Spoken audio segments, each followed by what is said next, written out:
British शासन व्यवस्था के संदर्भ में जब हम अभिसमयों की बात करते हैं तो अभिसमयों को मोटे तौर पर 4 भागों में वर्गीकृत किया जा सकता है।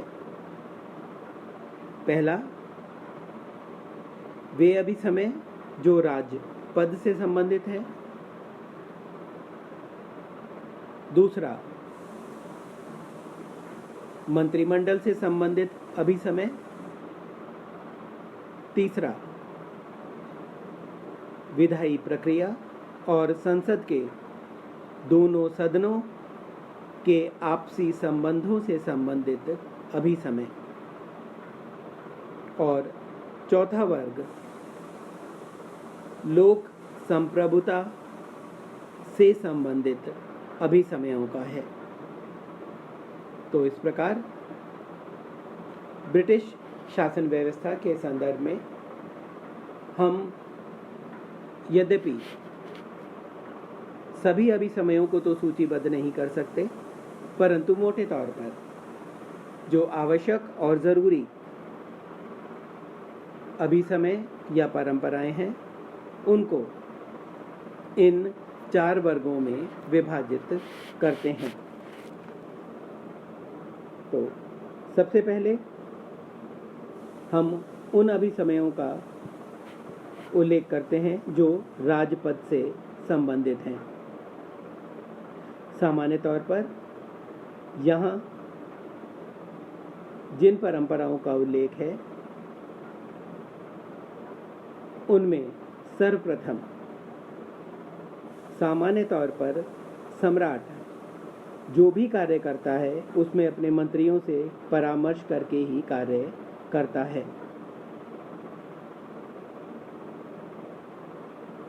चुनाव होने के पश्चात सामान्य तौर पर सम्राट लोक सदन में जो भी बहुमत दल है उसके नेता को ही प्रधानमंत्री बनने के लिए आमंत्रित करता है। तीसरा, परंपरा अनुसार आज सम्राट मंत्रिमंडल की बैठक की अध्यक्षता नहीं करता।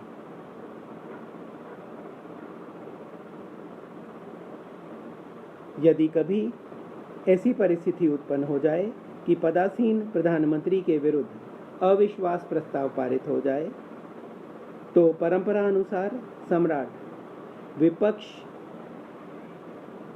दल के नेता को प्रधानमंत्री का पद ग्रहण करने के लिए आमंत्रित करता है।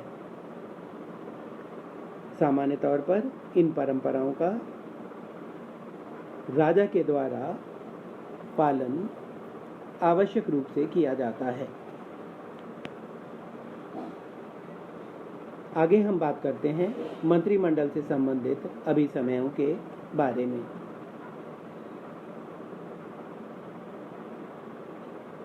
यहाँ प्रथम रूप में मैं उल्लेख करूंगा कि सम्राट के सभी मंत्रियों का संसद का सदस्य होना अनिवार्य है। दूसरे शब्दों में जो भी मंत्री मंत्रिमंडल में शामिल किए जाते हैं वो या तो लॉर्ड सभा के या फिर कॉमन सभा के सदस्य अनिवार्य रूप से होने चाहिए। दूसरा,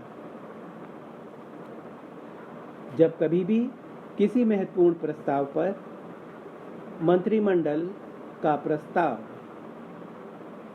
पराजित हो जाता है तो मंत्रिमंडल या तो इस्तीफा दे देता है या फिर प्रधानमंत्री सम्राट को परामर्श देता है कि लोक सदन को अर्थात कॉमन सभा को विघटित कर दिया जाए।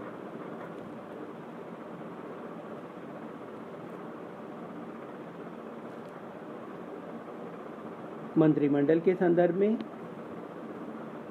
जो एक अन्य महत्वपूर्ण परंपरा अपनाई गई है वह यह है कि मंत्रिमंडल सामूहिक रूप से लोक सदन के प्रति उत्तरदायी है। किसी एक मंत्री के विरुद्ध अविश्वास प्रस्ताव पारित हो जाए तो समस्त मंत्रिमंडल को त्यागपत्र देना होता है। इसी के अंतर्गत एक महत्वपूर्ण परंपरा ये भी है कि सामान्य तौर पर प्रधानमंत्री जब अपने मंत्रिमंडल के सदस्यों का चयन करता है तो वो अपने सभी मंत्रिमंडल के सदस्यों को अपने ही राजनीतिक दल से चयनित करता है। तीसरा वर्ग जिन अभिसमयों का है वो है संसद से संबंधित अभिसमय। ब्रिटेन में ये परंपरा है कि संसद के 2 सदन होंगे, पहला लोक सदन और दूसरा लॉर्ड सभा। सम्राट वर्ष में संसद का अधिवेशन एक बार आवश्यक रूप से बुलाता है और संसद के प्रथम अधिवेशन और दूसरे अधिवेशन के बीच 1 वर्ष से अधिक का समय नहीं होना चाहिए। किसी संदर्भ में एक अन्य महत्वपूर्ण अभिसमय यह है कि कॉमन सभा का जो अध्यक्ष है, जिसे हम स्पीकर के नाम से जानते हैं, जब वो अध्यक्ष पद के लिए खड़ा होता है तो वो अपने राजनीतिक दल की सदस्यता से त्यागपत्र दे देता है और निर्वाचन में वो लोक सदन के लिए निर्विरोध चुन लिया जाता है। सदन की जो कार्रवाई है उसमें सामान्य तौर पर प्रत्येक विधेयक के संदर्भ में ये परंपरा अपनाई गई है कि दोनों सदनों में विधेयक के 3 वाचन हो जाने के पश्चात ही उस सदन में उस विधेयक के संदर्भ में मतदान होगा।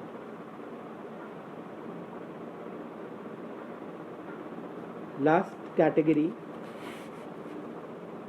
लोक संप्रभुता से संबंधित अभिसमयों की है और इसका उद्देश्य शासक के कार्य और निर्वाचकों के निर्णय के बीच सामंजस्य स्थापित करना है।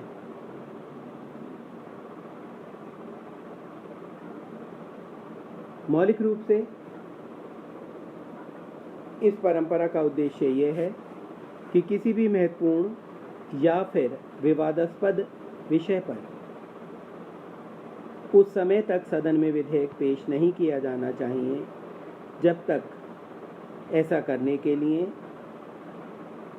जनता से आदेश चुनावों के माध्यम से प्राप्त ना कर लिया गया हो। इसका उदाहरण 1910 के संसदीय सुधार अधिनियम है। 1910 में लॉर्ड जॉर्ज की सरकार के द्वारा पारित बजट को पूर्ण रूप से लॉर्ड सभा के द्वारा अस्वीकार कर दिया गया था।